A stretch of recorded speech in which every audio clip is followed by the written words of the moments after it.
Assalamualaikum warahmatullahi wabarakatuh. Selamat datang di kelas matematika bersama Kak Ocha. Semakin hebat dengan matematika.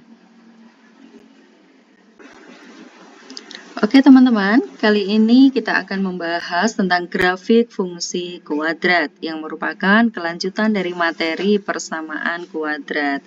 Fungsi kuadrat adalah fungsi yang mempunyai bentuk umum Y sama dengan Fx sama dengan Ax kuadrat ditambah Bx ditambah C dengan nilai A, B, C anggota bilangan real dan A tidak sama dengan 0. Beberapa contoh ini merupakan fungsi kuadrat ya teman-teman. Bisa dilihat di sini bahwa di setiap fungsi ini memiliki variabel x tertinggi yaitu x kuadrat. Baik x kuadratnya bernilai positif seperti contoh 1, 2, dan 3 artinya nilai A-nya positif ataupun nilai A-nya negatif seperti contoh yang keempat ini. Oke, bagaimana cara menggambar grafik fungsi kuadrat? Setidaknya ada beberapa langkah yang harus kita ikuti ya teman-teman. Ada 1 sampai dengan 6 langkah yang nanti masing-masing akan kita bahas secara lebih detail sekaligus bersama dengan contoh soalnya di bawah. Kemungkinan kedudukan grafik fungsi kuadrat berdasarkan nilai A dan nilai D. Kembali kita ingat bahwa D ini merupakan diskriminan, yaitu B kuadrat min 4AC. Dapat dicari dengan B kuadrat min 4AC. Nilai diskriminan sendiri sudah kita bahas saat membahas persamaan kuadrat. Dengan nilai A, B, dan C, teman-teman bisa mendapatkan dari identifikasi fungsi Fx sama dengan Ax kuadrat plus Bx plus C. A adalah koefisien X kuadrat, B adalah koefisien X, sedangkan C adalah sebuah konstanta yang tidak memiliki variabel. Nah, bisa kita lihat di sini ada beberapa kemungkinan yang terjadi dari grafik atau kedudukan grafik fungsi kuadrat berdasarkan nilai A dan juga nilai D. Di sini bisa kita lihat ketika A-nya positif, A-nya lebih dari 0, akan bisa memunculkan kemungkinan 3 buah grafik ABC yang grafiknya menghadap ke atas. Jadi kalau A-nya positif, maka grafik fungsi kuadrat akan menghadap atau terbuka ke atas. Untuk A ini grafiknya memotong di 2 titik yang berbeda di sumbu X.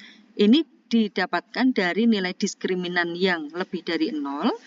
Untuk yang B, grafik memotong hanya di 1 nilai di sumbu X, artinya memiliki akar yang sama atau akar yang kembar. Ini adalah nilai diskriminan yang sama dengan 0. Sedangkan di C, dia tidak memiliki akar, artinya nilai diskriminannya kurang dari 0.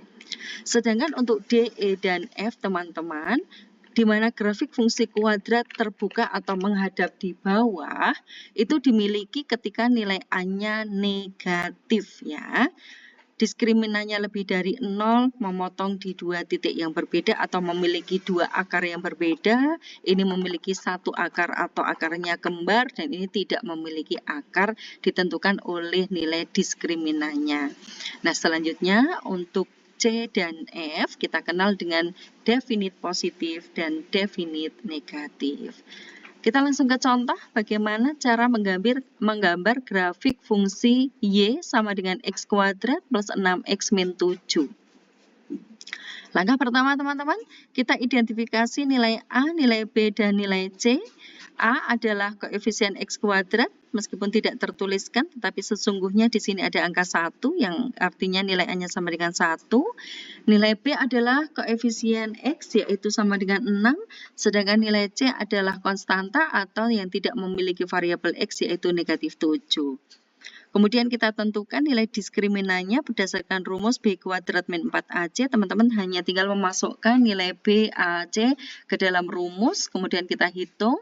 Kita dapatkan nilai diskriminannya sama dengan 64.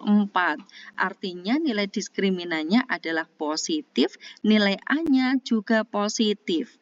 Maka teman-teman bisa menebak ya kemungkinan gambar grafik fungsi kuadratnya yang seperti apa. Oh, yang seperti A. Artinya A positif dan diskriminan positif lebih dari 0, itu kita akan mendapatkan sebuah grafik fungsi yang menghadap ke atas dan memotong sumbu X di dua titik yang berbeda. Baik, kita lanjutkan. Langkah pertama, menentukan titik potong dengan sumbu Y, artinya nilai X-nya bisa kita gantikan dengan 0. Di sini Y sama dengan X kuadrat plus 6X min 7 adalah soalnya. Teman-teman gantikan nilai X-nya sama dengan 0, maka nilai Y-nya akan ketemu sama dengan min 7. Kita bisa menuliskan koordinat titik potongnya X, Y, X-nya 0, Y-nya min 7, artinya ada satu titik yang kita simpan 0, min 7. Titik potong dengan sumbu X artinya nilai Y-nya yang sama dengan 0. Y sama dengan 0 kita masukkan ke sini dan dengan cara faktorisasi seperti yang kita bahas saat persamaan kuadrat, kita dapatkan dua nilai X yaitu akar-akar dari persamaan kuadrat ada 2, yaitu X-nya sama dengan 1 atau X-nya sama dengan negatif 7. Cara menentukan ini sudah kita bahas di persamaan kuadrat ya. Dari sini kita dapatkan dua titik koordinat titik potongnya yaitu X, Y 1,0 atau negatif 7,0. Kita simpan lagi, kita sudah memiliki 3 titik. Kita tetapkan persamaan sumbu simetri dari rumus X sama dengan min B per 2A. Teman-teman tinggal memasukkan nilai B dan juga nilai A-nya saja. Kita dapatkan persamaan sumbu simetri X sama dengan negatif 3. Dan koordinat titik balik, baik minimum maupun maksimum, ditentukan dengan rumus yang sama. Min B per 2A, min D per 4A. Ini juga dikenal sebagai titik puncak atau titik balik dari grafik fungsi tersebut. Dari X sama dengan min B per 2A kita dapatkan nilainya negatif 3, sedangkan dari min D per 4A kita dapatkan negatif 16.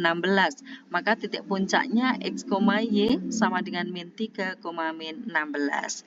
Koordinat titik lain ini bisa dihitung jika diperlukan ya, tidak wajib.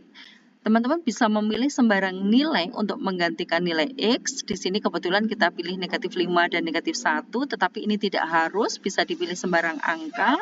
Kemudian dimasukkan ke dalam Y sama dengan X kuadrat plus 6X min 7 sesuai dengan rumus yang diberikan. Teman-teman hitung, maka akan didapatkan nilai ini. Langkah terakhir, menggambar grafik fungsi kuadratnya dengan memasukkan beberapa titik yang sudah kita dapatkan tadi ke dalam bidang koordinat kartesius pada sumbu X dan sumbu Y. Tadi kita dapatkan nilai min 7,0, 1,0, 0, min 7, dan titik puncak min 3, min 16. Sedangkan persamaan sumbu simetri X sama dengan min 3 adalah persamaan yang membagi grafik menjadi dua bagian yang sama besar. Maka kita dapatkan grafik fungsi kuadrat yang terbuka atau menghadap ke atas yang memiliki titik potong di dua nilai yang berbeda di sumbu X. Ini bisa berlaku sebaliknya ya teman-teman, bisa juga soal itu diketahui grafik fungsinya, teman-teman diminta untuk mencari persamaannya Y sama dengan apa. Nah, dengan langkah yang hampir sama, silahkan dicoba untuk mencari atau menentukan tantangan sendiri, mencari soal ketika diketahui grafiknya, kemudian bagaimana cara kita mendapatkan persamaan grafik fungsi kuadratnya. Selamat mencoba dan selamat belajar teman-teman. Demikian penjelasan cara mencari atau menentukan grafik fungsi kuadrat. Semoga bermanfaat. Terima kasih. Assalamualaikum warahmatullahi wabarakatuh.